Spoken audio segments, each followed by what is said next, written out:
അപ്പൊ അയാളുടെ friends circle അറിയാലോ, എല്ലാ ബിസിനസ്സുകാരും അയാളുടെ ഫ്രണ്ട് സർക്കിളിലുള്ളതാണ്. അതിനല്ലേ അവനെ അവിടെ SP ആയിട്ട് തിരുത്തി പൂർത്തിക്കാൻ. ഈ പൊട്ടൻ ഇങ്ങനെ കല്ലും മണ്ണും പിടിച്ച് നടക്കും, അയാളുടെ ബിസിനസ്സുകാർക്ക് വേണ്ടവെള്ളം ചെയ്തു കൊടുക്കും. മലപ്പുറത്ത് എല്ലാ ഈ പറയുന്ന ലീഗുകാരായിട്ടുള്ള ബിസിനസ്സുകാരും അല്ലാത്തവർക്കും പൈസ ഉള്ളവർക്കും ഒക്കെ പുള്ളി നന്നായിട്ട് സഹായിക്കണ്ടല്ലോ. പിന്നെ തീർച്ചയായിട്ടും. അപ്പൊ അതാണല്ലേ. പിന്നെ എങ്ങനെയാ അയാൾ സർക്കാരിന്റെ ആളാവുന്നത്? അയാൾ സർക്കാർ വിരുദ്ധനല്ലേ SP?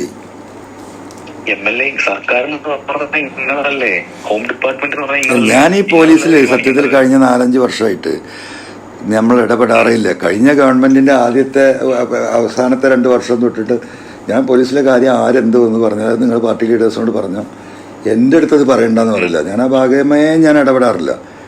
മനസ്സിലായില്ലേ? SP തന്നെ അറിയില്ല. SP 3 വർഷം ഇരുന്നിട്ട് ഞാൻ എത്ര പ്രാവശ്യം വിളിച്ചിട്ടുണ്ടാവും? അപ്പൊ നിങ്ങൾ ആലോചിച്ച് നോക്കൂ. അതെന്നെ വിളിക്കുന്നുണ്ടെങ്കിൽ എന്തെങ്കിലും പൊതുവിഷയവുമായി ബന്ധപ്പെട്ടല്ലേ ഞാൻ വിളിച്ചിട്ടുള്ളൂ. അപ്പൊ SP ആലോചിച്ച് നോക്കും. അപ്പൊ ഞാൻ പോലീസിൽ തീരെ ഇടപെടാറില്ല. നമ്മള് എല്ലാ മേഖലയിലും ഇടപെടുന്നുണ്ടെങ്കിലും പോലീസിൽ തീരെ ഇടപെടാത്ത കാരണം ഈ ശൈലി വന്നതിന് ശേഷം നമുക്കത് മനസ്സിലായി. വെറുതെ നമ്മൾ പറഞ്ഞിട്ട് നടന്നിട്ടില്ലെങ്കിൽ നടക്കേണ്ട കാര്യം, ന്യായമായ കാര്യം നമ്മൾ പറയുള്ളൂ. നമ്മളെ വീട്ടിലെ കാര്യമാണെങ്കിൽ പോലും അതുപോലും ആ ജനങ്ങളുടെ ഒരു വിഷയം പറഞ്ഞാൽ അതിന് റെസ്പോൺസ് ഇല്ലാത്തൊരവസ്ഥയിലേക്ക് പോയപ്പോൾ നമ്മളെ ഭാഗം വിട്ടതാണ്. ഞാൻ ശശീന്ദ്രന്റെ കാര്യത്തില് ഞാൻ സിമ്പിൾ ആയിട്ടൊരു കാര്യം ചോദിക്കട്ടെ. ഇത്രയും അധികം ബുദ്ധിമുട്ടുകൾ മലപ്പുറം ജില്ലയിൽ ഉണ്ടായിട്ട് എന്തുകൊണ്ടാണ് MLA ഇയാളെ മാറ്റാനായിട്ടുള്ള നടപടി സ്വീകരിക്കാത്തത്? എന്റെ വളരെ സിമ്പിൾ ആയിട്ടുള്ള ചോദ്യം. അല്ല, അതൊരു ക്വസ്റ്റ്യൻ ആണ്. അതിപ്പോ എന്താ പറയാ, ഓരോരുത്തരുടെ ഓരോ എന്താ പറയാ വ്യക്തിപരമായിട്ടുള്ള ചില ഡിസിഷൻ ഉണ്ടാവും. 2 പോയിന്റും കൂടെ ആഡ് ചെയ്തോട്ടെ. കാരണം ഈ മുമ്പ് ഇവിടെ കളക്ടറായിരുന്ന വസീം ജാഫർ മാലിക് ഇതുപോലെ എന്തോ MLA ആയിട്ട് എന്തൊരു കശപക്ഷ ഉണ്ടായി. MLA അടിയന്തരമായിട്ട് അവിടെ ഇവിടെ മാറ്റി. അല്ല, അത് മാറ്റിയത് ഇതേപോലെ തന്നെയായിരുന്നു. അത് നമ്മുടെ കവളപ്പാറ ദുരന്തവുമായി ബന്ധപ്പെട്ട് വീട് വെച്ചു കൊടുക്കുന്ന കാര്യത്തിലുണ്ടായ അഭിപ്രായ വ്യത്യാസമായിരുന്നു. അതായത് പക്ഷെ ആ ഒരു പക്ഷെ ഇമ്മീഡിയറ്റ് ആയിട്ട് MLA അവിടുന്ന് മാറ്റി. അതാണ് അതിന്റെ യാഥാർത്ഥ്യം. അല്ല, അത് ഞാൻ CM-നെ കണ്ട് പറഞ്ഞു, ഇന്നതാണ് വിഷയം. CM ആ വിഷയം പഠിച്ചു. ഇതിൽ എന്തുകൊണ്ട് ചെയ്യുന്നില്ല എന്നാണ് എന്റെ ചോദ്യം. അല്ല, അതിപ്പോ എന്താ പറയാ, ഇതിലിപ്പോ ഒരുപാട് വലിയ വലിയ ആളുകളില്ലേ, അവരൊക്കെ തീരുമാനിക്കട്ടെ. നമ്മളിപ്പോ ഒരു പാവപ്പെട്ട MLA ഈ ആവശ്യത്തിലും ഇടപെടാൻ നിൽക്കണ്ടല്ലോ. എനിക്ക് തോന്നുന്നത് ജാഫർ മാലിക് ഒരു ഡയറക്റ്റ് IAS ഓഫീസറാണ്. അയാൾ വലിയ പേരും പ്രശസ്തിയുള്ള ആളായിരുന്നു. പക്ഷെ MLA-യോട് അയാള് നേരെ പോകുന്നില്ല എന്ന് പറഞ്ഞപ്പോ MLA മാറ്റി.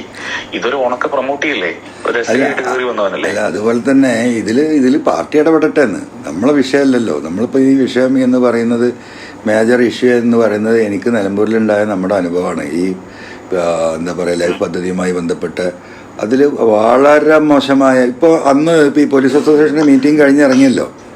പിറ്റേ ദിവസം രാവിലെ പുള്ളി കൊടുത്ത മെസ്സേജ് എന്താ പോലീസിന്? ഒരു പിടിക്കാട്ട് മലപ്പുറം പോലീസ് സ്റ്റേഷനിൽ 24 വണ്ടിയും കണ്ട് പിടിച്ചതാണ് ഞാൻ അറിഞ്ഞത്. അപ്പൊ എത്രമാത്രം ധിക്കാരി കഴിഞ്ഞാലും. അല്ല, എന്റെ ചോദ്യം എന്ന് പറഞ്ഞാൽ അയാൾ ധിക്കാരി. ഞങ്ങളെന്ന് പറഞ്ഞാൽ വെറും ഉദ്യോഗസ്ഥരാണ്. ഞങ്ങളെ ഭരണകേന്ദ്രം പറയുന്ന കാര്യങ്ങൾ നടപ്പിലാക്കാതിരിക്കുന്ന ആൾക്കാരാണ്. അപ്പൊ ഞങ്ങൾ മോശമോ നല്ലതോ ആണെങ്കിൽ അത് വിലയിരുത്തേണ്ടത് ഭരണാധികാരികളാണ്, അത് നിങ്ങളാണ്. അപ്പൊ ഞങ്ങള് വേണ്ടെന്നുണ്ടെങ്കിൽ മാറ്റേണ്ടത് നിങ്ങളുടെ ഉത്തരവാദിത്വമല്ലേ? അല്ല, ഞാനത് പറയില്ല. അത് പാർട്ടി പഠിക്കട്ടെ, പാർട്ടി പഠിച്ച് പാർട്ടി തീരുമാനിക്കട്ടെ. എന്റെ ലൈൻ ഓഫ് എന്താ പറയാ ഈ കാര്യത്തില് ഞാൻ എടുത്തിരിക്കുന്ന ഒരു നയം അതാണ്. നമ്മള് ഈ പാർട്ടിക്ക് വേണ്ടി ജനങ്ങൾക്ക് വേണ്ടി. അല്ല, ഇതിന്റെ ഒക്കെ അടിസ്ഥാനം ഈ നിങ്ങൾ ഈ പറയുന്ന MR അജിത് കുമാറാണ്. മനസ്സിലായില്ലേ? ഹലോ, അതെ MLA SP. അതിന് ഞാൻ സിമ്പിൾ ആയിട്ട് പറഞ്ഞില്ലേ, 4 വർഷം പുള്ളി തൃശ്ശൂർ റേഞ്ച് ഐ ജി ആയിരുന്നു. അപ്പം അയാൾ മുമ്പ് പാലക്കാട് SP ആയിരുന്നു. തൃശ്ശൂരിൽ നിന്നാണ് കല്യാണം കഴിച്ചിരിക്കുന്നത്. അപ്പൊ ഈ റേഞ്ചിനോട് വലിയൊരു മമതയുണ്ട്. അപ്പം ഇവിടെ കുറെ ബന്ധങ്ങളുണ്ട്. അപ്പം പാലക്കാട് ഇരിക്കുന്നത് പുള്ളിയുടെ അടിമക്കണ്ണായിട്ട് ഡയറക്ട് ഓഫീസർ ആണെങ്കിലും പുള്ളിയുടെ അടിമക്കണ്ണാണ് ഇരിക്കണേ. ഇപ്പം ഇവിടെ ഇരിക്കുന്നതാണെങ്കിലും പുള്ളിയുടെ അടിമക്കണ്ണായ പ്രമോട്ടിയാണ്. തൃശ്ശൂർ പിന്നെ അവിടെ ഇരിക്കുന്ന SP-മാർക്കൊന്നും റോളും ഇല്ല. അയാളുടെ കയ്യിലാണ് കാര്യങ്ങള്. അപ്പൊ ഈ റേഞ്ച് അടക്കി ഭരിക്കാനായിട്ട് പുള്ളിക്ക് 2 പാവകളെ പോലെ അപ്പുറത്തും ഇപ്പുറത്ത് 2 പൊട്ടന്മാരെ വെച്ചിട്ടുണ്ട്. ഇവന്മാരുള്ള കല്ലും മണ്ണും ഒക്കെ പിടിച്ചിങ്ങനെ നടക്കും. പുള്ളിയുടെ കാര്യങ്ങൾ നടത്തിയെടുക്കും. ഇതിപ്പോ മനസ്സിലാക്കാനായിട്ട് അന്താരാഷ്ട്ര ബുദ്ധി ഒന്നും ആർക്കും വേണ്ടല്ലോ. അത് പാർട്ടി മനസ്സിലാക്കട്ടെ. ഈ പാർട്ടി എന്ന് പറഞ്ഞാൽ ഇങ്ങനല്ലേ? നമ്മള് പാർട്ടിയില്ല, നമ്മള് സ്വതന്ത്ര MLA അല്ലേ SP.